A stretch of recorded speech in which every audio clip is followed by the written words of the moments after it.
रोहिणी च महाभागा नंद गोपाभिनंदिता व्यचरद दिव्यवासास्त्रकंठावरणभूषिता।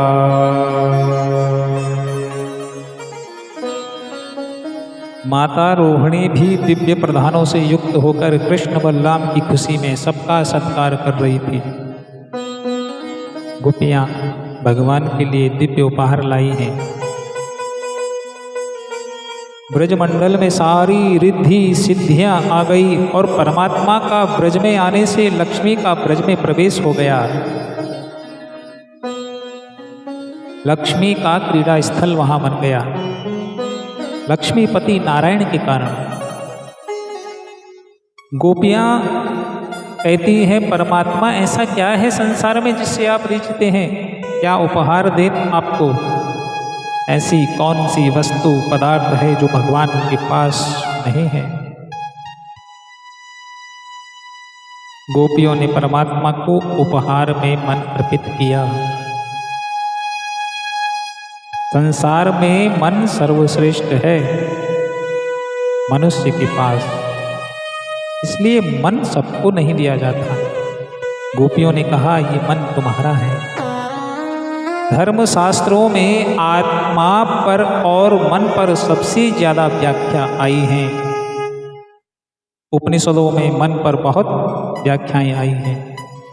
वेद में भी मन पर कहा है। शुक्ल यजुर्वेद में सुखारथी रस्वा निवजन मनुख्यान नीयते। जैसे सारथी रथ को चलाता है, उसी प्रकार संपूर्ण शरीर को वहन करने वाला है मन। इस मानव देह रूपी का सारथी कौन है? मन। कठोपनिषद में आया है,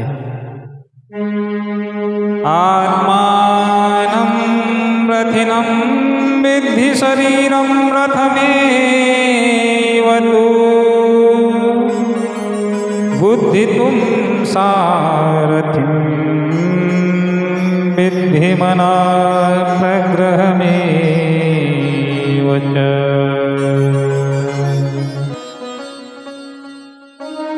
आत्मा को रथी विधि जानो। नचिकेता कह रहे हैं कठोपनिषद में, जीवात्मा रथ का स्वामी। इस संसार रूपी रथ का उसमें बैठा है जीवात्मा।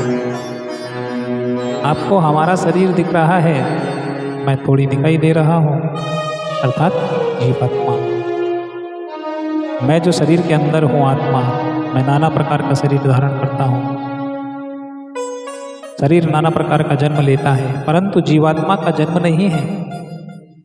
इसलिए सबसे ज्यादा चिंतन मन पर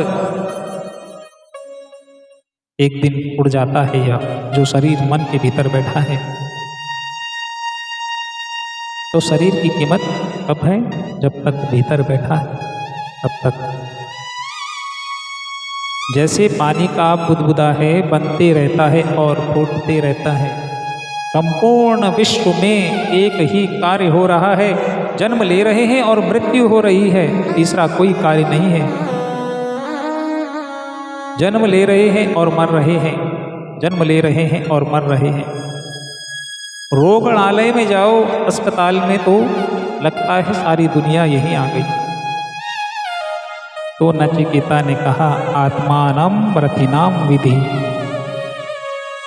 आत्मा को रथी विधि जानो। रथ का स्वामी ये जीव उसमें बैठा है। शरीर रथ है, इसे वहन करने वाले सारथी ये बुद्धि सारथी है। जिस रास्ते पे ये बुद्धि ले जाती है, कुमार्ग और सुमार्ग पर, जिसकी सुमति हो रखी है उसका मार्ग देखो जरा, और जिसकी कुमति हो रखी है उनका मार्ग देखो। बस दो ही मति है संसार में, एक सुमति, दूसरी कुमति। जीवन में आनंद किस व्यक्ति का है? जिनकी सुमति हो गई है। जैसे माँ ने जैसा बोला, बच्चों ने वैसे ही कहा, हाँ सब ठीक है, वहां सुमति हो रखी है। अपने माँ बाप का सुन रहे हैं तो सुमति, और कहीं अपमानित कर रहे हैं माँ पिता को, वहाँ कुमति। बुद्धिम तु सारथिम, ये बुद्धि सारथी है। मनुष्य का शरीर रथ है, सारथी इंद्रियों को वश में करके धीर पुरुष नियंत्रण में किए हुए अश्व से रथी की भांति सुखपूर्वक यात्रा करता है। तुम क्या सोचते हो जीवन जीना सरल है? बहुत बड़ा कठिन है। हर कोई मनुष्य चाह रहा है कि मेरा जीवन आनंद से व्यतीत हो। क्या ऐसा हो रहा है क्या? नहीं। कुछ पूर्व जन्म के पुण्यशाली जीव हैं जो भगवत तत्व का ध्यान भी कर रहे हैं और आनंदमय जीवन बिता रहे हैं।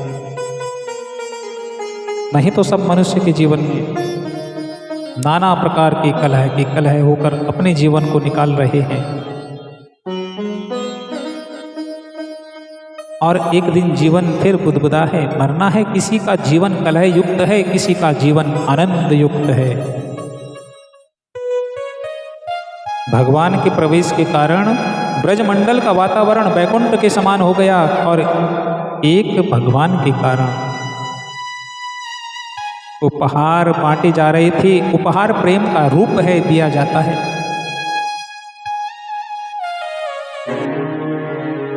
कंसेन प्रहिता घोरा पूतना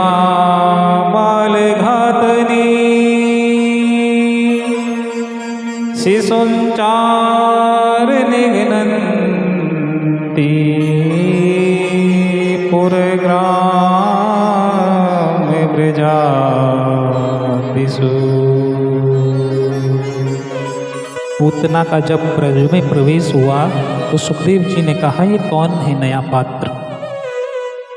कथा में गति देने के लिए पात्र आते हैं। अब पूतना पात्र है, इनकी भी साधना है। किसी ने भगवान के द्वारा मरना है, किसी ने भगवान के द्वारा वरदान प्राप्त करना है। ये भगवान के ही लेकिन लीला सहचर हैं। पूतना आज गोकुल में आई है। कंस का काल यशोदा का लाल ही है। पूतना ने सबको अपनी ओर आकर्षित कर दिया, और ये साधारण नहीं है। गोपियां तो गा रही थी, पूतना के कानों में शब्द आए और शब्द द्वारा प्रेरित हुई पूतना सबसे पहले उसने अपना रूप परिवर्तित किया है। और सुखदेव जी ने कहा, ताम केश बंध व्यति सक्त मल्लिकां प्रहन्नितंब स्तन कृच्छ मध्यमा सुवास संकंपित कर्णभूषण विशोल्लसत कुंतल मंडितानना।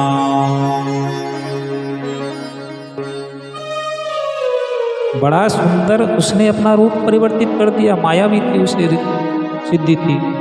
एक केचरी मुद्रा है धर्मशास्त्रों में, आकाश गमन की सिद्धि। जैसे हनुमान जी को सिद्धि है, आकाश में उड़ते हैं ना।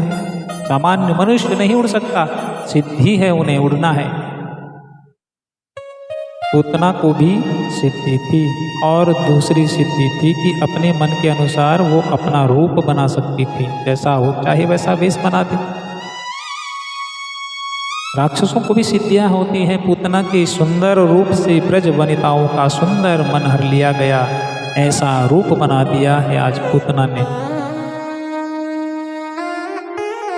एक है रूप, एक है स्वरूप। स्वरूप कहते हैं प्राकृतिक स्वभाव के लिए जो नहीं बदलता, और मनुष्य अपना रूप बदल सकता है।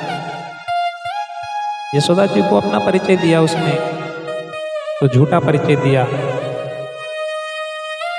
और कहा कि वो बालकों को बड़ा प्रेम करती है। तो यशोदा जी ने उसे सम्मान दिया है। सम्मानित व्यक्ति सम्मान देता है। प्रशंसनीय व्यक्ति दूसरों की प्रशंसा करता है, क्योंकि स्वयं प्रशंसनीय है वह। अगर कोई गुणवान व्यक्ति है तो धर्मशास्त्र में कहा है उसके गुणों की प्रशंसा करनी चाहिए। महापुरुष ऐसा करते हैं, अहंकार नहीं होता उनके अंदर। एक यूनान के दार्शनिक सुकरात जी ने कहा कि दुष्ट, दुर्जन और मूर्ख जो व्यक्ति होते हैं उनकी कभी प्रशंसा नहीं करनी चाहिए। मूर्ख फिर सिर पर बैठ जाता है उस व्यक्ति के जो प्रशंसा करता है मूर्खों की। मूर्ख को मूर्ख की भाषा में उत्तर देना चाहिए।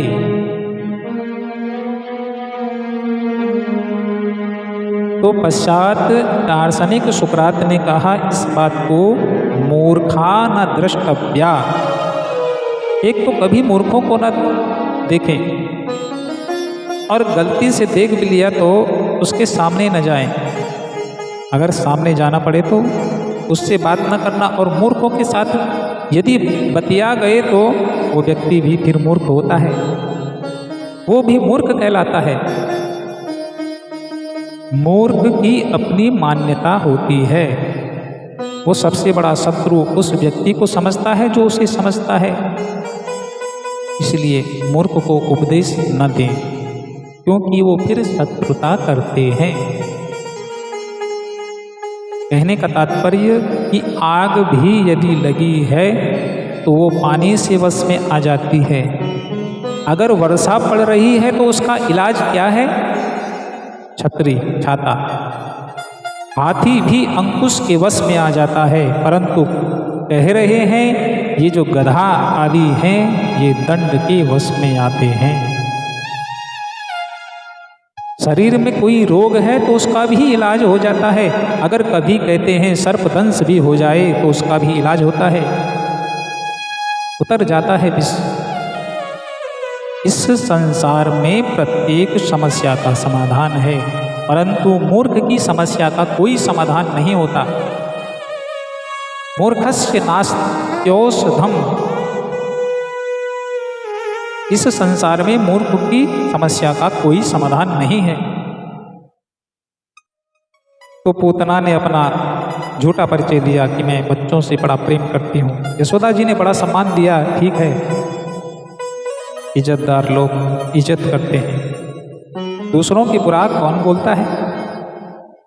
जो स्वयं बुरा होता है। यश सम्मान देने वाली यशोदा सरलता। अब पूतना ने जो ही भगवान जी को पकड़ा तो सुखदेव जी ने कहा, राजन विबोध्यतां बालकमारिकाग्रहम्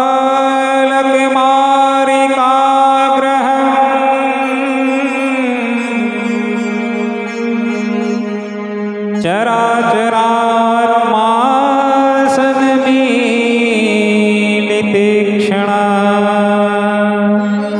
अनन्तमारोपयदङ्कमन्तकम्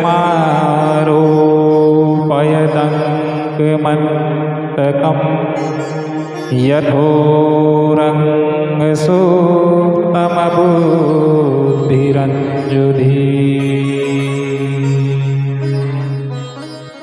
चराचर जगत के स्वामी भगवान समझ गए कि पूतना बाल घातनी है, क्योंकि उसने भगवान को ऐसा पकड़ा जैसा मंद बुद्धि व्यक्ति होता है। भगवान ने अपने दोनों नेत्र बंद किए।